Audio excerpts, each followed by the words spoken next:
Hello everyone, Dividend Enjoyer here, and today I'm going to be doing an update on my $24,385.07 stock portfolio. It's been a pretty crazy week. It's been a pretty crazy month overall with the tariff talks and so many people screaming about how the economy's over and we're headed for a recession. And while I think it I personally I think that I disagree with that. I wouldn't necessarily be super opposed to that. I think it's normal for markets to kind of fluctuate heavily, and it's normal for them to drop. And I don't think this is going to be as catastrophic an event as people think. I really am of the opinion that the tariffs are not going to end up materializing uh, in really important ways that people are expecting. I do think that if they go through, it's going to hurt GDP and be bad overall. But I think that for my particular situation, I have a very long time horizon and I want to own businesses for the next 10 years. I'm not interested in selling out of a business because I kind of view it like buying a farm or buying a whole company of something. I would never want to sell out of something that's continually making more money. And I invest in a way that I'm able to continue to make money over time in the businesses that I'm involved in. Overall, I just kind of want to highlight that and go through my thought process on why I've been adding certain positions and what I've been looking at. Just overall, how I'm going to be playing these drops moving forward, because I think that there are some stocks that deservedly needed to drop, and I've made videos on those, such as, Nvidia, AMD. I think the valuations were a little bit too bloated for what they were. I think that Tesla is probably the best example of a stock that's really fallen from a fake valuation, and I think that there's a lot more room for it to drop. But before I get into my actual portfolio, I just want to say that I'm not a financial advisor, and this is not financial advice. These are my own personal opinions about stocks that I'm buying and why I'm buying them and what I think about the future. So now that we have that kind of out of the way, the Chase account I've been investing more into. Obviously, if I had more money, I'd be throwing more at different stocks because I kind of have a lot of ideas right now, and I think that it makes more sense to be buying companies when their value has dipped rather than paying more when you're in a bull market. And I've been doing that. I've been sticking to that. I think that I've made some good decisions for the long term relative to where stocks have fallen from. And I think that it's going to pay me literally dividends in the future. On an unrealized basis, the portfolio today was up $371.91. Overall, it's down $569.98. And I guess we're just going to run through each individual stock from the bottom to the top. So starting off, we have Prologis, ticker symbol PLD. I'm currently up 0.58%, but I was up significantly more before. I think that this could be something that I could add more to in my portfolio because I think it's a very safe, reliable stock in terms of its ability to make more money. And I think that we're going to have more logistics worldwide. I think that there is legitimate concern for this stock as well, though, so it may not be the best thing to be buying from this list of the things that I've invested in, specifically just because of the tariff threats. And if you don't know, Prologis is a real estate investment trust that buys warehouses for logistics companies. So they have triple net leases as well, so they're not actually paying any of the maintenance or any of the costs that are associated with the warehouse. If there's an improvement, the company will pay for it. If there's taxes, the company will pay for it. If there's anything that needs to be done to the warehouse, the company has agreed to pay for it. By nature, I kind of like this better because there's less likely of a chance of default from a logistics company than an individual homeowner, usually. And overall, the stock has relatively good dividends. It has good growth prospects because the net income from real estate investment trusts are not taxed, and that's 25% of their net income. And the way that they can kind of pretty much all REITs, which I really like about them, can get around the problem of low growth is they can either pay off more of the principal of their debt or they can buy new properties and increase their cash flows and their revenues and continue to just buy more warehouses, which will make them more money, and then that more money will buy more warehouses.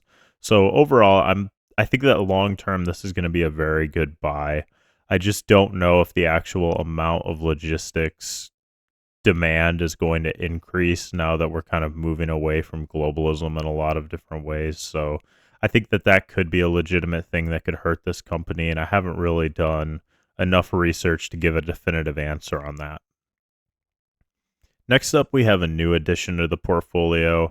I decided to put $600 into Texas Roadhouse Inc., ticker symbol TXRH. I saw that Texas Roadhouse had dropped pretty significantly, and I did a whole entire stock analysis video on Texas Roadhouse and determined that if they were able to grow the free cash flow by 6%, then this stock was likely undervalued at the current price that it is now.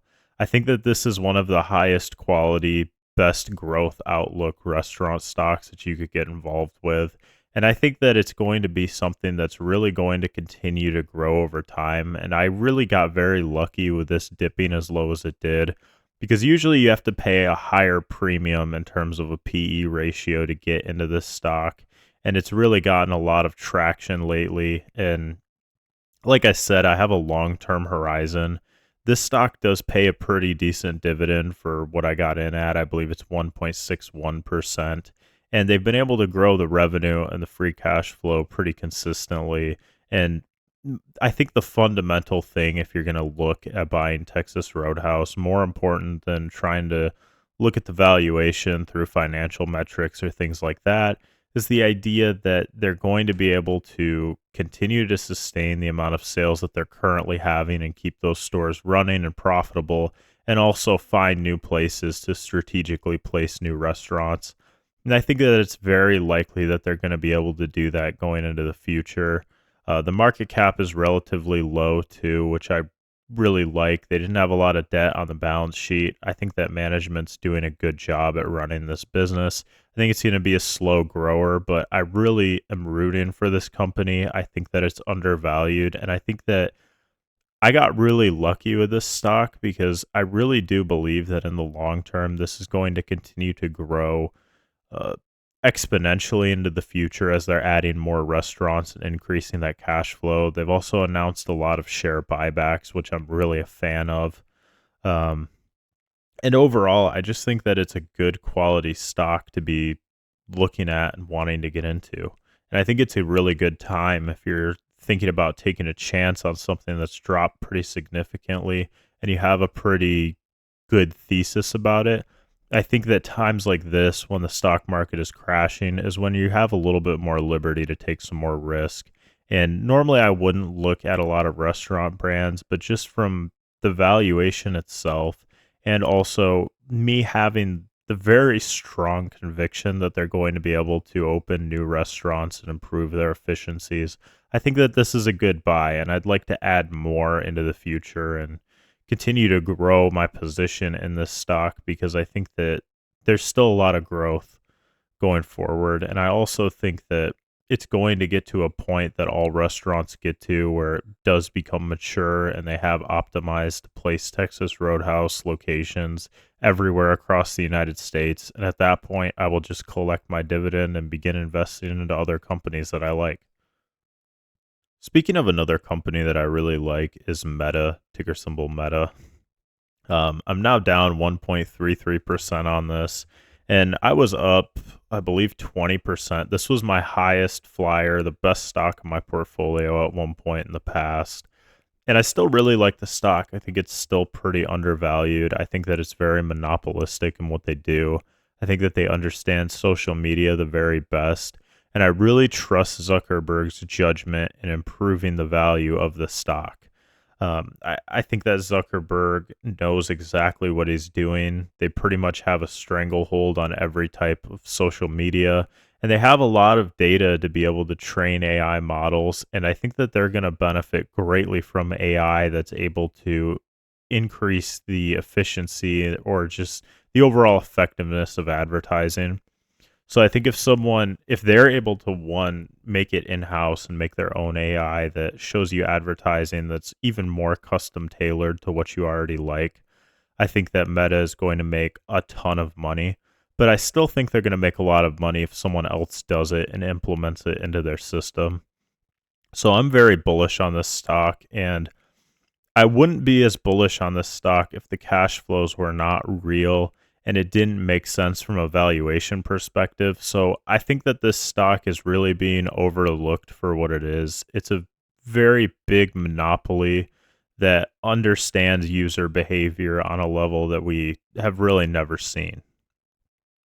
So I don't think I'm going to add any more Meta into my portfolio right now just because um, I think there are some better deals out there and things that I want to add more to that make more sense for me personally that I think are a little bit safer and I understand a little bit better. But I think that Meta has a lot of growth, and I just fundamentally see it as an undervalued company that makes a lot of money and is a monopoly in what they do. So I think that Meta is going to perform very well over the next coming years. I think that if you want to take a shot at a tech company, I think that Meta would be a very safe bet. But I also think you do run the risk of a new social media coming and taking market share, which I think Zuckerberg is really trying to prevent with his lobbying to try to get more regulations and things to really make it more difficult to start your own social media company so there's less competition. So if there are laws that are passed that make it more difficult and more expensive to enter into the social media space, I think that that's going to be very bullish for Meta. So if something like that happens, I think I would want to buy more Meta. Moving on to the next company in my portfolio, American Express, ticker symbol AXP. It's currently worth $1,330.08. I'm down $76.74 or 5.45%. And I've been buying a lot more of this stock because I was buying it at around $300, and since it's gone below 270, I've loved it. I mean, you're getting a good dividend. You're getting a very solid company that has shown consistent growth over many years, has a great track record of improving its cash flows, improving its revenues. This is just a very safe, good company, and I really like having companies like that in my portfolio that over time are going to make more money. And I have paid a premium for American Express in the past, and I still think it's justified. I still think that this company is a great company if you want to own something that you don't really have to monitor for a very long time, and you can really just sit back and wait a couple of years. I think that this stock is going to just continue to perform very well. I'm reinvesting all of my dividends back into it with all of my stocks that you're seeing here. But American Express in particular, I'm very excited about because I think that it's just going to continue to grow and grow. I do think that there are going to be periods of time where they have a bad year or a bad quarter. And I'm all for that because I want to own more American Express. So I'm hoping that they have weird irregular times where the stock drops pretty significantly and I'm able to hold it and eventually just collect the dividend income and, not have to think about it because I've made so much money off of it already.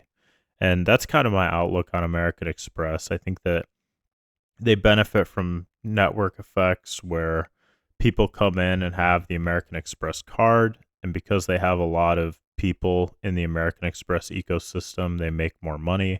And with that money, they're able to improve the experience for everyone. So more people come, which generates them more income.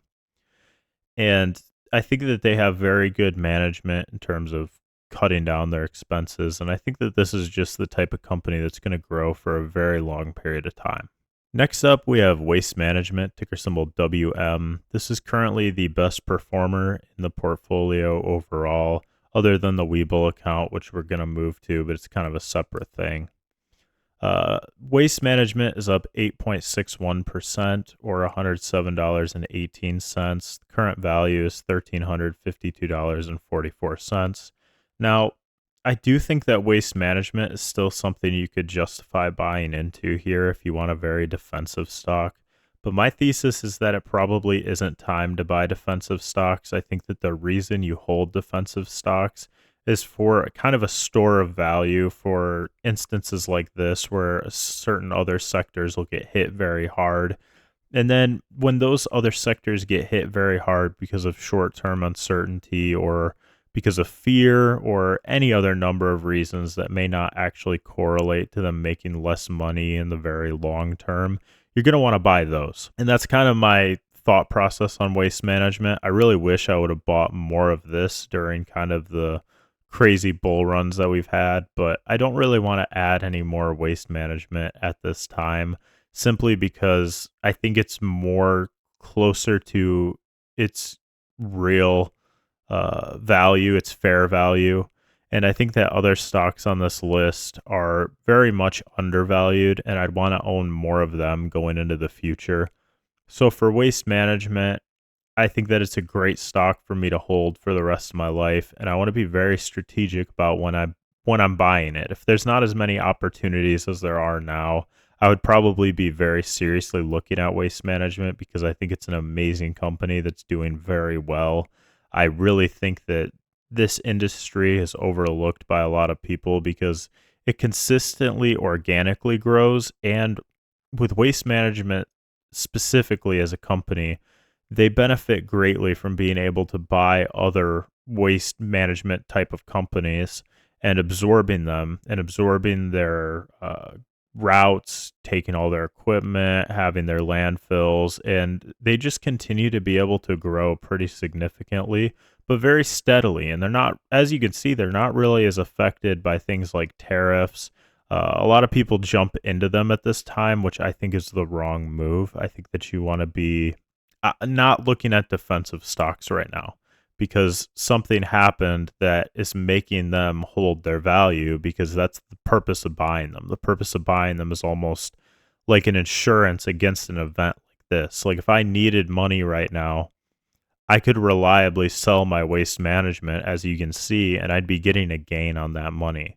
Whereas most of the other stocks in my portfolio have dropped significantly, whereas waste management has retained its value and grown pretty significantly as well. So I really like this stock. I do not plan on selling any of it, but if I was in a crunch for money, I would know that my waste management would have retained its value more reliably and safer than a lot of these other companies, even if it's not getting as much growth in the long-term horizon.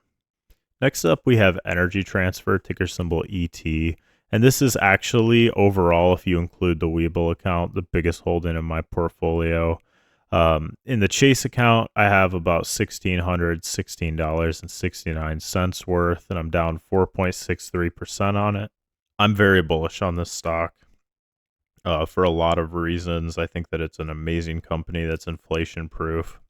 I see the current trends with demand for energy from the AI training centers and just overall demand for energy increasing, especially if we're going to have tariffs. There's going to be a higher demand for energy domestically. So I think that this stock is actually going to perform even better from that. If we have higher oil prices, they're also going to be performing very well. They have a pretty diverse portfolio of things. I think they own 49% of Sunoco, if I'm not mistaken. They also have wind farms, and they're invested in a lot of different energy solutions. But the biggest part of the business is actually that they own pipelines that transport natural gas, and they charge a toll to different companies for moving this natural gas to different places. And overall, this has just been a dividend machine for me. This has been the best stock I've ever invested in my entire life, and I could show you why later. I've made a lot of money from this just by buying into it, which is the painful part. And then the easy part is watching the dividends roll in, watching it compound, and then, it becomes a significant amount of money over time. And I just want to continue to own this company into the future. And I think if there weren't such good deals on some of these other stocks, I would be buying more Energy Transfer. And if I wasn't already so exposed, as you'll see in the Webull account, I have about 328 shares there, something around there. So I have a pretty significant amount of shares and exposure already to Energy Transfer. And I do think there are risks with oil prices and things like that. But I think that this is a safer play than some of the more traditional oil companies that I've taken a look at, like ExxonMobil and BP and those types of companies, because you're more betting on future demand increasing. And I think that that's a good bet to be in right now with the current climate. Now, next up, we have Amazon, ticker symbol AMZN, and I've added a lot of this to my portfolio as well recently. I'm down 10% on it, and overall, I think that this is just totally mispriced. I think that this stock is going to be worth a lot more into the future because they have the cash cow business of the logistics network that they've set up and all the packages, but they also have the biggest cloud computing company, AWS, which a lot of things are being built off of. They're also investing a lot of their money into other avenues of growth. So they're taking the money that they're making from the profits of all of the logistical networks that they have and investing that money into more growth and just continuing to expand into new things. And I really, really like that. It really reminds me, the only company that I really ever compare Amazon to is Microsoft. And I think that this is going to look very cheap into the future. I now kind of have the opinion that this is going to be probably the best performing Mag 7 stock.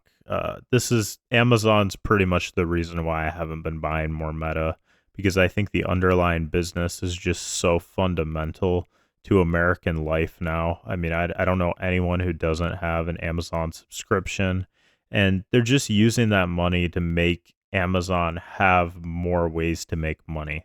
And I really like the direction they're going in. I think the cash flows are very strong. I'm not afraid of investing in AI because I think it can lead to a lot of really cool efficiencies and new ways that Amazon is going to make more money into the future. And I think that this is going to be a lifelong hold because I really just think it's such a no-brainer type of business to be invested in. It's such a wonderful business that makes so much money and does so many things.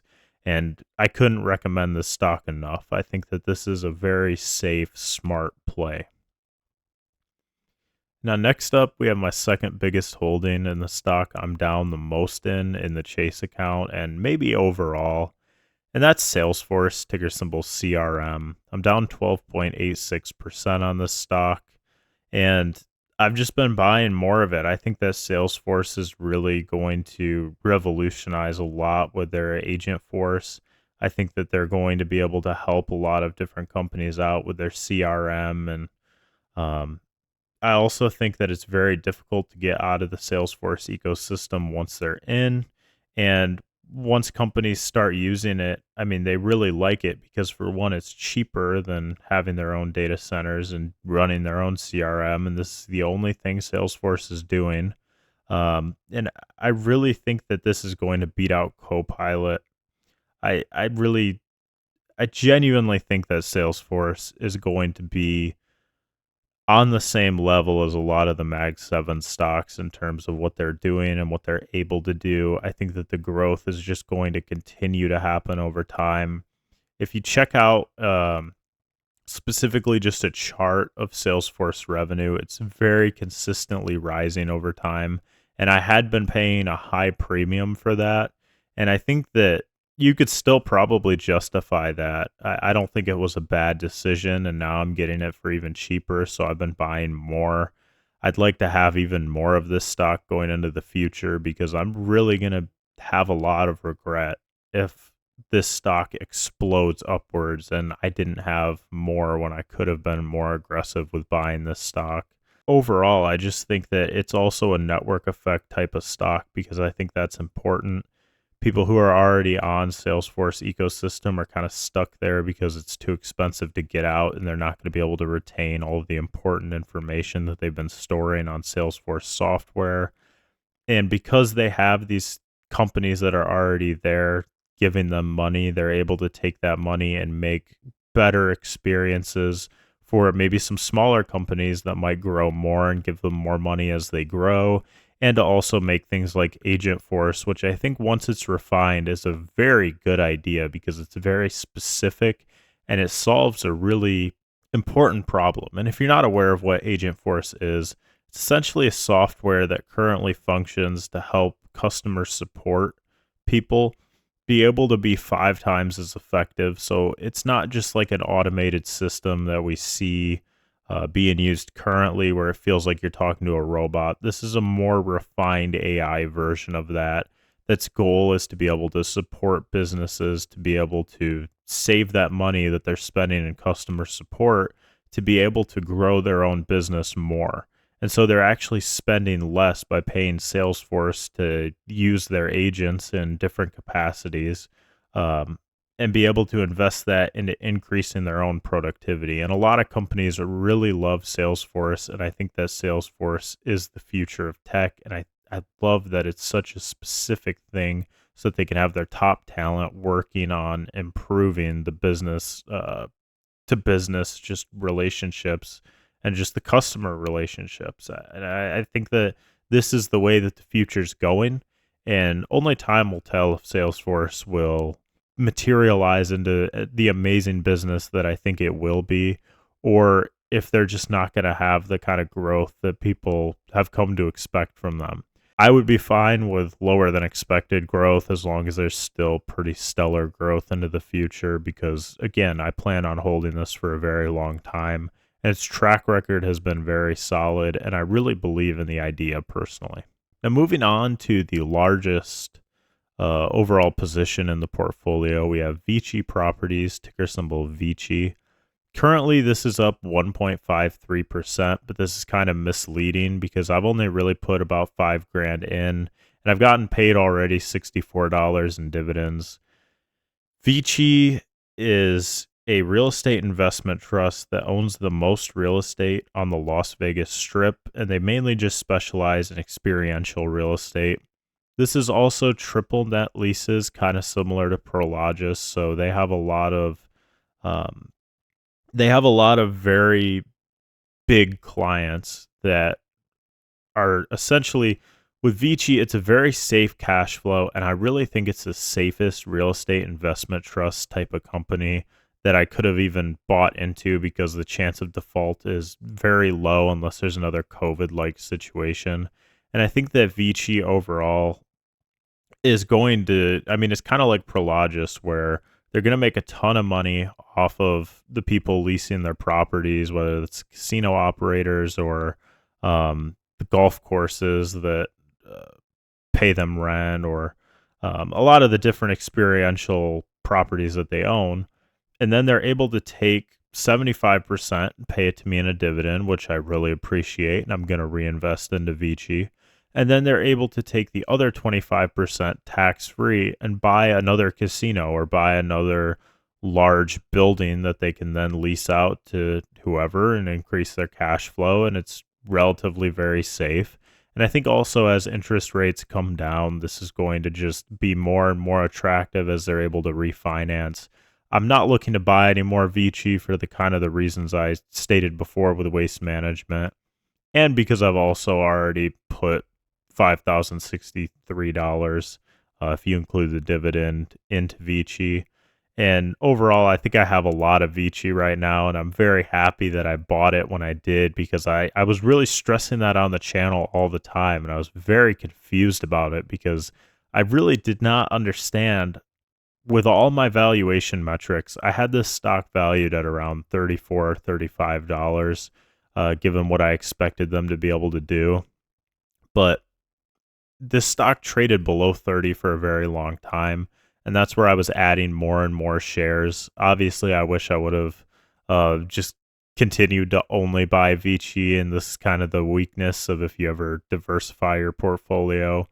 But, I think my conviction was correct, and I think that this is going to be a very similar stock for me to Energy Transfer, where it's going to reinvest into itself and continue paying me dividends for my entire life and continue to increase the dividend because they're going to have more properties that pay more rent.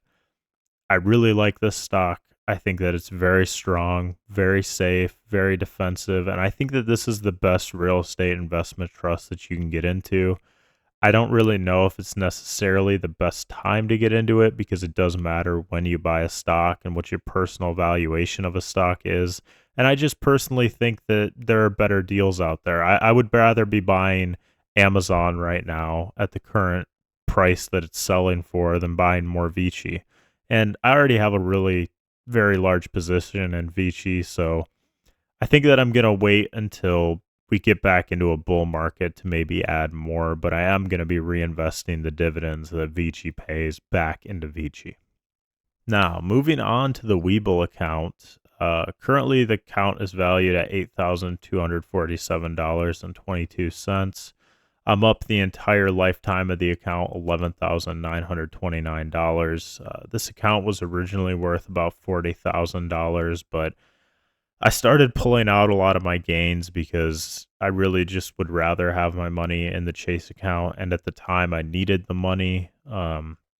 So this account overall is just an account that I have some leftover positions in and just some things that I don't really look at. DraftKings is obviously the lowest position, I think, in any of the portfolios, worth about $164.43.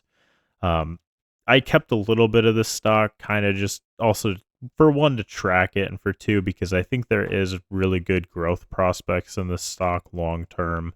I think that the online gambling business is going to become very profitable at some point. I don't know when they're going to be um, making positive cash flows and making good money into the future. And I think there's a lot of growth here, but I also think there's a lot of risk, which is why I haven't put a serious amount of money into it. But overall, I think that this could grow. I mean, it could be the highest growing thing in my portfolio overall, but I really don't want to commit a lot of money to it because I think that there's a lot of risk. I also want to add that I don't really add any money to the Webull portfolio. When I get paid dividends, I get paid them in cash and I just move them into either the Chase account or my wallet, because this account's already paid for itself. So I just see the dividends as kind of my payment for having already taken the time to invest the money. Next up, we have 5 shares of Microsoft, down about 8.19%. I actually think Microsoft's a really good buy, but I think it's just as good of a buy as Amazon, and I'm already pretty involved with Amazon. And I think what you're really arguing it with is the legacy kind of cash cow businesses that they have. I think that on one hand, if you think that Xbox, um, Office, and Azure is more attractive than AWS and the actual Amazon packages, I think you should go with Microsoft. And I think you could really make a case for that because it's very hard to know.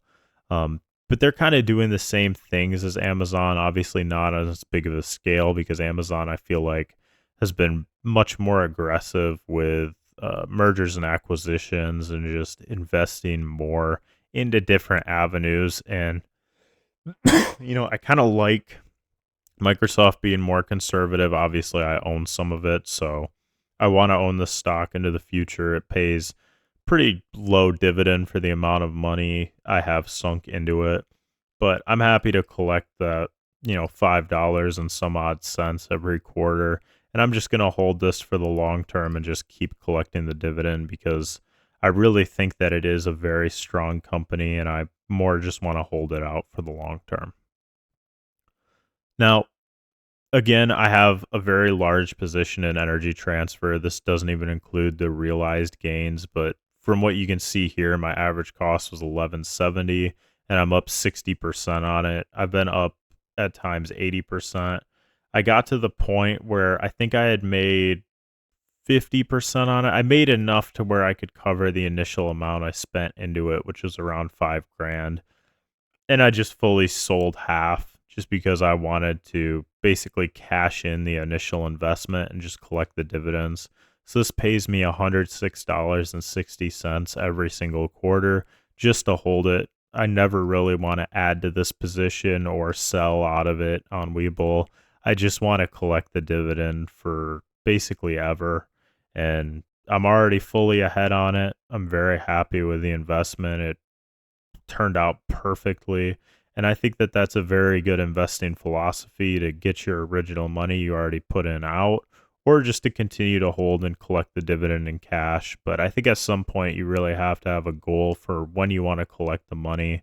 And the energy transfer gain, it's also kind of misleading. Bought the Microsoft position here, which is obviously down. I had just kept it all in energy transfer and I wouldn't have had to pay the tax on the realized gains as well. But, you live and you learn. And I still think that Microsoft is going to pan out for me, and eventually I might sell out of it and collect the cash if I need the cash. But um, that's kind of the full video on what I've bought and the portfolio overall.